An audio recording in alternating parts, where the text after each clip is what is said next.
everybody. How we doing out there? Doc Severson, Ready Set Crypto, and I have Mav with me coming to you from Singapore. How's everybody doing out there in the internets?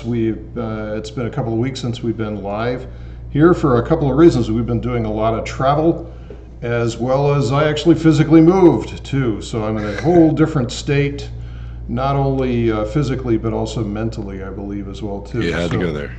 I had to. It was begging to be taken. It was such a low hanging piece of fruit there. So how's everybody doing? We're gonna just give a couple of seconds here for people to pile in, so they're just getting the update to say Ready Set Crypto is live. So we've been busy little boys out there. We've been both traveling to the South Pacific. So last week we were in Indonesia and Bali, which is in parts a paradise and in other parts a third world country. So definitely a different experience. It's, I'll just leave it at that. And Mav decided to extend his trip, so he's been all over the place out there. He's been to Japan, he's been to Bangkok, and currently hanging out in Singapore. I don't know if you have any other destinations in mind, Mav, but Yeah. yeah. So we were, Bali. We weren't just out there on the beach for no reason. We were there for the altcoin magazine mastermind. So that was kind of cool. We got together with about 30 other folks that are either crypto influencers or providers or people in the blockchain space in some form or another, and just talked about, what is it going to take to move this space forward and how it can help each other and things like that. So hello everybody, good to see all you folks out there. Looks like we got the Ripple Florida is here. Good to see you guys. So I came straight home, but Mav stayed out there in Singapore living that nomad life. Hope you guys watched our interview that we did from the altcoin mastermind. That was out a couple of days ago on our channel. So it's maybe about half an hour long, but it's really interesting because there's three folks that were out there living in Bali, and so we were kind of fascinated to find out, what does it take to become a digital nomad? How does crypto help with something like that? As well as, what were the challenges and what were the advantages and things like that. So check that out if you get a moment. Otherwise, we're going to be doing a little bit of chat here today. Going to be talking about the market. And this is a great time to transition over to Mav to let us know what is going on in Singapore with Asia Invest. Yeah. So first off, apologize about the voice. I mean, I'm pretty bassy as it is, but when you travel, you sometimes catch some things. So I'm extra on it today. Anyways, so Asia Invest is basically Asia's version of Consensus. So think like big event, lots of vendors. It's a good litmus test for like the state of the industry and who's a big player in it. So for me, it's really just trying to see like who's doing what and what's really hot right now. And what seems to be the case is infrastructure, exchanges, and a lot of this institutional push that we're in right now. And none of that is exciting or sexy by any means, but that's unfortunately kind of the state of things right now. And we're kind of in this buildle state where everything is shifting towards trying to turn this into a more long-term industry, more established. I think it was good. I think what was really interesting about it, the events called Asia Invest, is that it's not just blockchain. You also had booths of like 5G guys and IoT guys and AI guys, and all the vendor space is just filled with a lot of really cool technology and like a lot of people doing really cool things in technology. And I see Asia as one of the emerging macro markets of where a lot of this stuff happens, because in Asia, a lot of people just get it as it relates to the potential of blockchain, the potential of the synthesis of all these technologies together. So that's why they're all in one big event hall together. It's at the Marina Bay Sands, so it's super nice and really really Is that the cool. big Like, surfboard yeah, thing? well, it's a boat, but It's a boat. yeah, and yeah. As far as who's doing what, I think there's there definitely the exchanges had a lot of presence. Binance, OKX, BitMEX all had big either booths or they're doing parties and stuff, and it's just like this is how the industry works, and this is how it we kind of advance the industry is making sure that the connections are being made, that we're establishing the right I don't know, just different partnerships that are being made right now. Yeah, it's cool. I think there's a lot of maturity in the market that we were lacking 2 years ago for sure. Well, that's cool. Well, let's see. A couple of questions came in. We're gonna leave the booty question on the table there. We're just Yeah. gonna duck that one. I never, let's see. Cornholio is asking, and we'll get into some questions later. We got a couple of things that we want to give you guys an update upon, like a market update here in a minute. But Cornholio is asking a great question: is full-time trading a digital nomad style? I would say yes and no. Now, it doesn't matter these days where you are. It used to be maybe 10, 15 years ago that the only way you could really do full time trading was at some kind of prop firm or some kind of desk somewhere. And that is no longer the case. I mean, the exchanges have pretty much, I mean, we're talking about all different forms of assets, right? Not just crypto here, but everything has gone off the floor. So a lot of these trading floors have shut down. Crypto never had a trading floor, never will have a trading floor. So that really does support this sort of nomadic trading experience. But I think the point is you could run any type of business from a remote location these days. It doesn't matter whether you're an author, a trader, somebody that's a digital marketing expert. You could be, you could be customer support. I mean, a lot of the people that you talk to when you dial up some type of support line or chat window, when you pull up an application with a service provider and you need help, you don't know where those people are. And it doesn't really matter as long as they can speak your native tongue.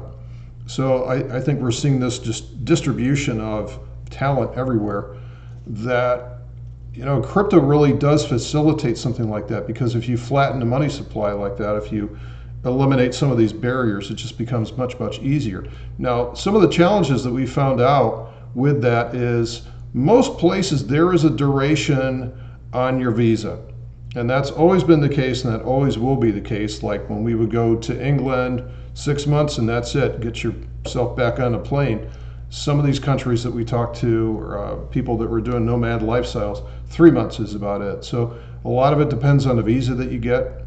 And I've still got my Korean visa. I could go back any day now for another few months here. But yeah, I got stuck in Incheon Airport, which is actually not a bad place to get stuck. That was really cool. So, but nothing compared to the stuff you've been through. Yeah. What's really apparent to me is there wasn't a lot of talk about ICOs, both at the event we were at in Bali as well as what's going on in Singapore this week.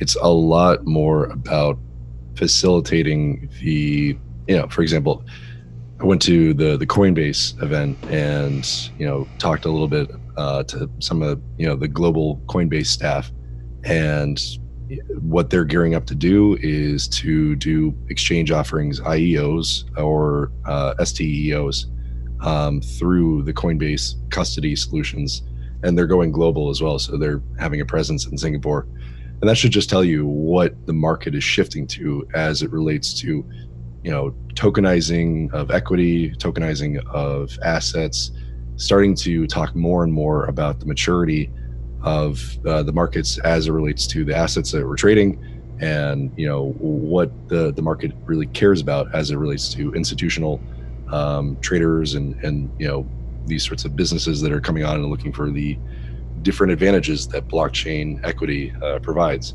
So there's a lot of just push towards I think what represents the future as it relates to this industry, and less about, ooh, this hot project is doing this, different consensus algorithm. And, there just wasn't a lot of that talk going on. I don't want to say altcoins are bad or dead or anything like that, but we're just in a different market now, and it's not the altcoin dominated one that it was 2 years ago.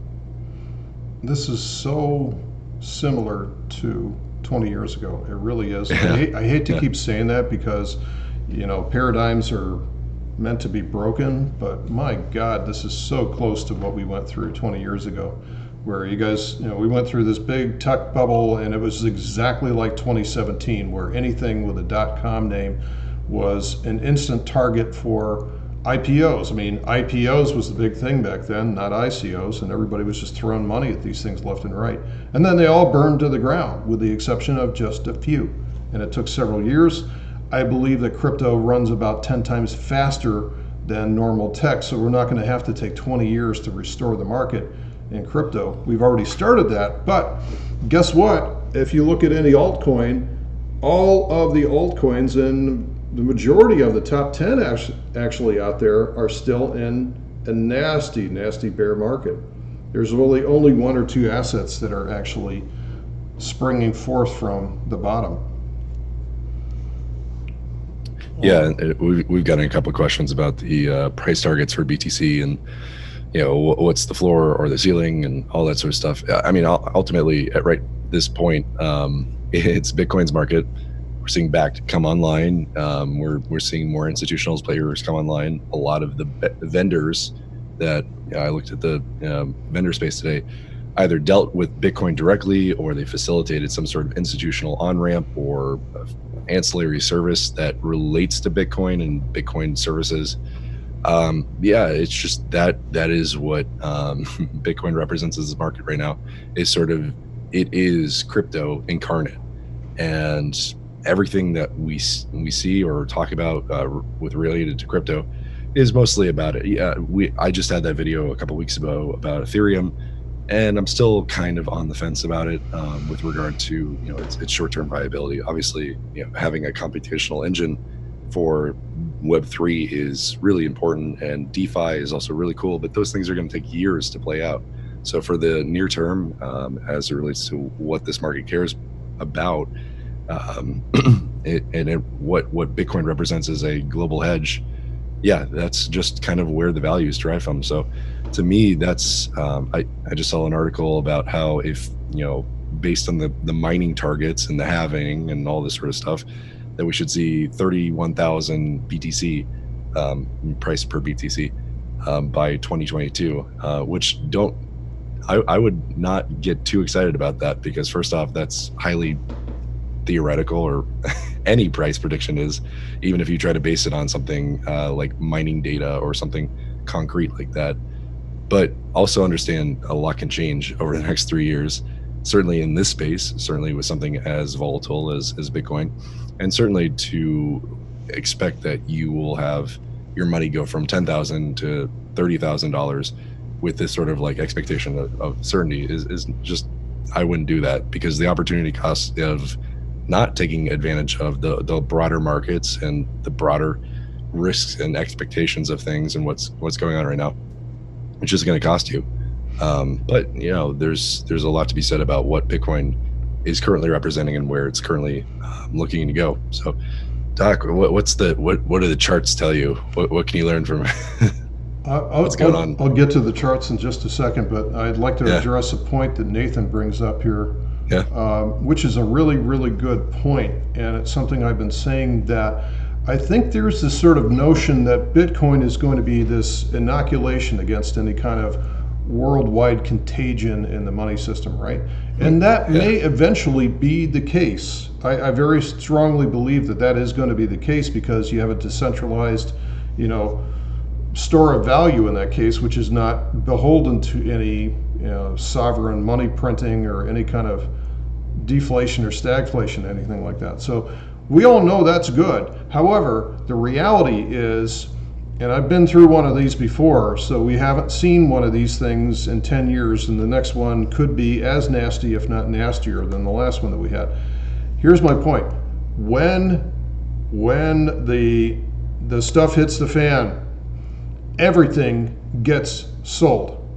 Everything, the baby gets thrown out with the bathwater, to use an expression with that one.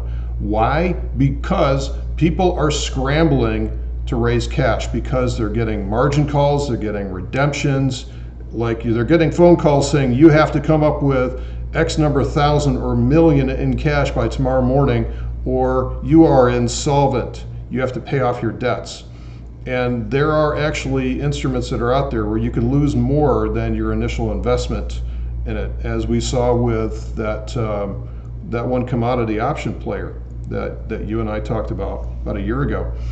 So everything gets sold when the stuff hits the fan, and it gets nasty. And we saw the same thing happen in October of 2008.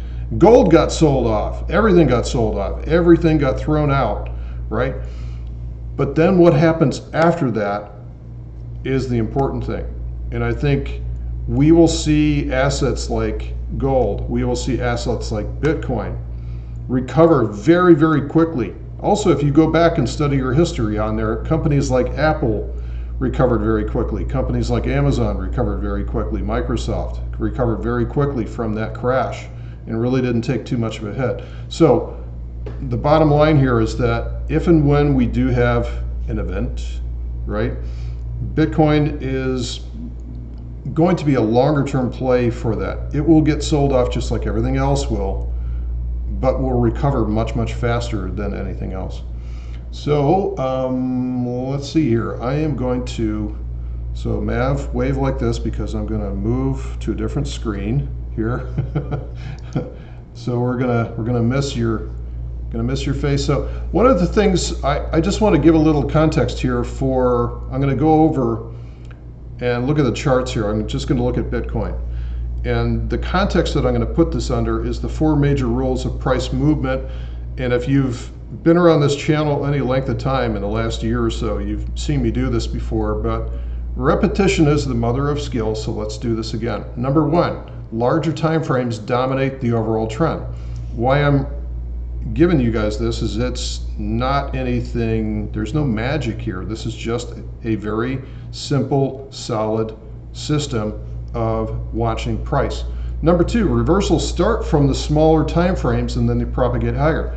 You can also look at nature and the same thing happens there. You don't get sick all at once. Mav didn't get sick like this all at once. It was a little virus that got snuck in there and started to replicate, right? So this is how things happen. Reversals start from the smaller time frames and then they propagate bigger and bigger and bigger until reversals actually do happen at larger time frames.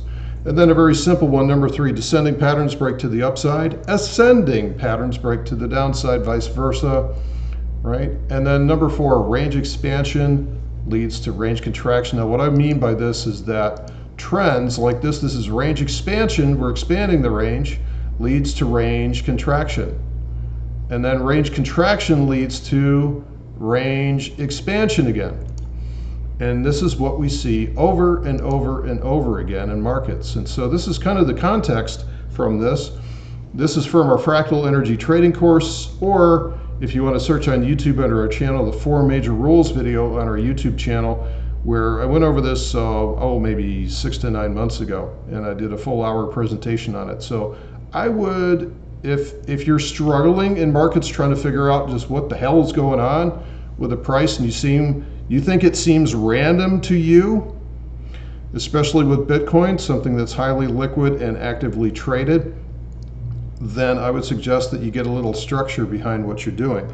Okay, so let's get off of the death by PowerPoint. Let's go over to Z-Chart. And what I want to impress upon you guys is this is a monthly chart. And typically what I do is, like rule number 1, is that larger time frames dominate the trend. What do we have here? We have a monthly swing up. And it would be nice if we were to put in a higher low. And we're certainly primed for a higher low, so I don't care whether you throw this on the log chart. The log chart looks longer term, much more bullish, or just go with a standard normal one. Either way, we have a very strong monthly swing. That does not just reverse instantly. It doesn't just turn around, reverse, and go back down to 4,000, 3,000. So now from the monthly chart, so now that we have that context of it, we're going to go down to the weekly chart, range expansion, which is that nice, sweet little move that we had here into June, July, right? Range expansion leads to range contraction. This is doing exactly what it's supposed to be doing. Now, I know it's frustrating for you guys. I know it's frustrating. It seems like every time there's a rally, it gets faded back down. Every time that there's a sell-off, every time everybody gets bearish, it reverses back up. Nobody knows what's going on. It's doing exactly what it's supposed to be doing, guys. This is exactly what it should be doing. So that's good. That's actually good. So larger time frames dominate the trend, which is rule number 1. Rule number 4, range expansion goes to range contraction. Again, it's doing exactly what it should do. Now notice this, the yellow line is way, way high. What's happened every time we've seen this yellow line get really high? We get a big movement. Now, my problem is, the problem that I see in this market is that everybody's expecting it to go higher. Everybody wants it to go higher. When everybody sees the same thing, when everybody wants the same thing, typically markets will go in the opposite direction. Because market's job, it's an equal opportunity disappointer. The market's job is to screw the greatest number of people out of the largest possible sum of money. That's because people are irrational and they work against their own best interests. So while everybody's looking for a nice break of this one, which would be great, I'd love that, and it certainly would work on here, in the back of my mind, I'm thinking that just because everybody's looking for that break, I think it may actually break to the downside first. Now again, this is not a prediction. This is not me telling you the future. I don't know what's going to happen in the future. But what I've seen before is in situations like this when everybody, and I'm sure everybody in the chat right now wants this thing to go higher. And so because of that, a lot of times we will see the exact opposite go down. Now, where would it possibly find support? To me, 8,000 is a good target for something like this. I don't believe that, unlike some other guys that have unusual dietary habits like John McAfee or other guys that are betting on the price going down to 2,000, I don't think this is just going to be like a throw over on the weekly chart. I really don't. I think that this represents something. This represents a longer term trend, and these don't die very easily, right? Even if it is destined to go lower, we're probably going to put in a lower high here first. We'll get plenty of warning before this thing finally up and pukes if it is. But again, to me, this is still the most likely outcome from this. Now I can go down to the daily chart and put a little bit more color into this, and you can see how frustrating this has been for you guys. Now this pink line here is 9,100, and that has been a very strong level of support. Demand keeps coming in at that level to buy it back up again, and it squeezes out the shorts. But that only happens for so long. This is also a descending triangle pattern, which does indicate, and this is very similar to what we went through, this whole fun thing back here was essentially the same thing, was the descending triangle pattern, and eventually we did break lower. I do believe though that the potential for this descending triangle is going to be limited by about 8,000. So again, this is not me predicting the future. I'm just saying, check yourself, make sure that you know what you're going to do. Again, whether the price goes higher, right? So what will you do if the price goes higher? What will you do if the price goes lower? The worst thing in the world to do is to get confirmation bias, where you follow somebody on YouTube and they convince you that it's going to go higher, and then all of a sudden it goes lower and you have no idea what to do. There's nothing worse in trading than that, like being blindsided like a deer in the headlights. So make sure that you understand what you will do regardless of which way this goes, and then follow through. Build a plan. Build a plan. Maybe, like what I'm going to do is if the price gets down to 8,000, I'm going to be selling puts like crazy. We did an option class last month on how to take advantage of the price moving around within a range, or actually even selling off in the context of an uptrend. So you can actually stack sats in that manner by selling options through somebody like Deribit or LedgerX. Okay, so with that, that's my 2-minute view on the market, which took about 10 minutes. So I will go back to, I'm going to go back to show you Mav, just to show you that he's still out there. And that's pretty much what I have. So we'd like to transition over to taking questions here from you guys, and we'll be around here for the next 5-10 minutes to rest Mav's voice, and there we go. Seems like too, because it's 4 a.m. here. Yeah, it's 4 o'clock in the morning.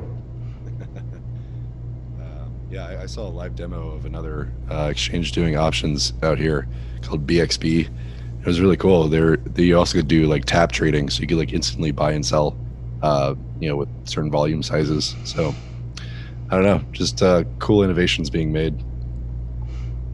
So youngster B is saying, but I hear everybody saying it's going to 8,000. I think everybody, depends on who you're listening to. Like I purposely do not hang out in like crypto Twitter or anything like that, because what happens is you hear things and then you process that and then you want to believe it and then you start getting confirmation bias. So I purposely like tune out a lot of the noise that's out there, and I just look at the price, because that's one thing I've noticed is like every time I follow the news on something, I'm going to follow the mainstream opinion, whether or not I realize it or not. Subconsciously, it's going to get filtered into there, and it completely ruins your analysis. The price would tell you exactly what you're looking for. And right now, again, the price is telling me that range contraction. We're looking at a really big move here in a short period of time. So within the next week or two, we should get a big move. Which way is that going to go? I don't know. To me, everybody's still looking long. Everybody's still kind of leaning long. Everybody wants it to go long, which is why I think it may do the opposite. Yeah, we've had a couple questions about like what is the potential impact of like quantum computing on Bitcoin. I wrote a newsletter for our Omnia members about a month ago on this topic, but the essential takeaway is that at the last, I think it was 72 qubits is the current state of the quantum computing industry. I think there might be another one that's faster than that, but whatever. The essential takeaway is that yes, it's an endemic threat to the like blockchain and the potential of blockchain security. But by the time we have a quantum computer fast enough that it would compromise whatever blockchain solution we have, we're already going to be, hopefully 10 steps ahead of what's going on. I don't know. It's going to take a long time for that to be a true threat to blockchain because quantum computing is very limited right now. There's a question about potential for the next tech trend in the entertainment industry. I just read this great Medium article about the need for like small social networks and like the need to bring things a little bit more granular in terms of your reach and how you interact with people. And I think part of that is entertainment. So things like YouTube and Twitch and Netflix, having entertainment that's a little bit more focused or personalized to what you want. I don't know. We interacted with a new social network called Uptrend this past week, and they're trying to do somewhat of the Steemit model, where there's monetization for the value that you provide and the content that you provide, because we're all content creators on the internet. We're all providing content to the internet and all sharing with each other. So we should get monetized for that. We should get something for that time that we're putting in. So I think that's part of it, is data control, giving you back control over your own data and then getting paid for the data that you do give out.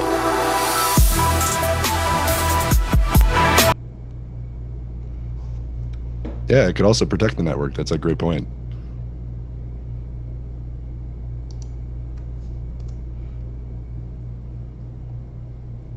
Okay, let's see if, sorry about that, guys. We need to get one of those. You know what I'm talking about, Matt. Okay, let's take one more question and we'll cut you guys loose for today. Let's see if there's something else out there. Interesting. Crypto Hammer. What makes people think that the bad actors will have access to quantum computing compared to good actors? Why is it always fear mongering? It's true. Technology is not good or bad. It's the amplifier of intent. And we're going to see Ooh, that I that's like that's true that. for that's true for a lot of emerging technologies. What is AI going to do? How is it going to be used to like, target ads to people and like try to steer them towards, I read some other article the other day about how Steve Bannon was using micro targeted location data from people's cell phones to say who went to a certain church on a certain day, and then serve them ads according to that.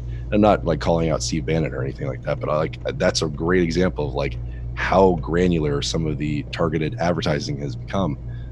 So yeah, I think it's really in the intentions of who's holding the data, the technology, and how it's being utilized. Here's a good question. Ken is asking, what return on investment could you expect when trading options with the method that you use? This is a very conservative. So I talked about this last month where selling puts is like becoming an insurance company.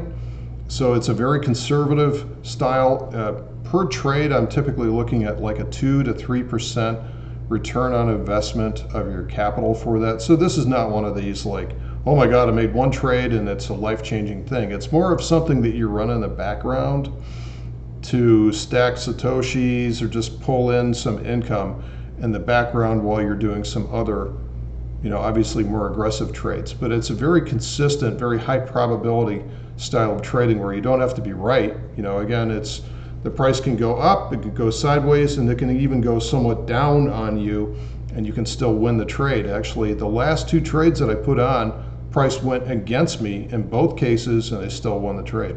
So if 2 to 3% works for you on something like that, it's not going to be for everybody, but it's a very, very nice, easy, laid back, stable, conservative type of strategy. Yeah, with regard to the encryption or decryption, we can think about quantum computing as linear states like that, but I think it goes beyond that. Quantum computing is potentially going to help us solve a lot of these unsolved or unsolvable questions in computer science, like P equals MP, and like just these. I think it's already actually solved one problem that had been previously unsolved, and it just there's a lot that goes into it, and it's not just a faster computer. I hope that like it's clear I need to start making some videos on quantum computing because it is a very interesting topic. But yeah, it's tangential to what we're doing in the blockchain space. So yeah, I get the need for that. Okay, good to hear, Ricky.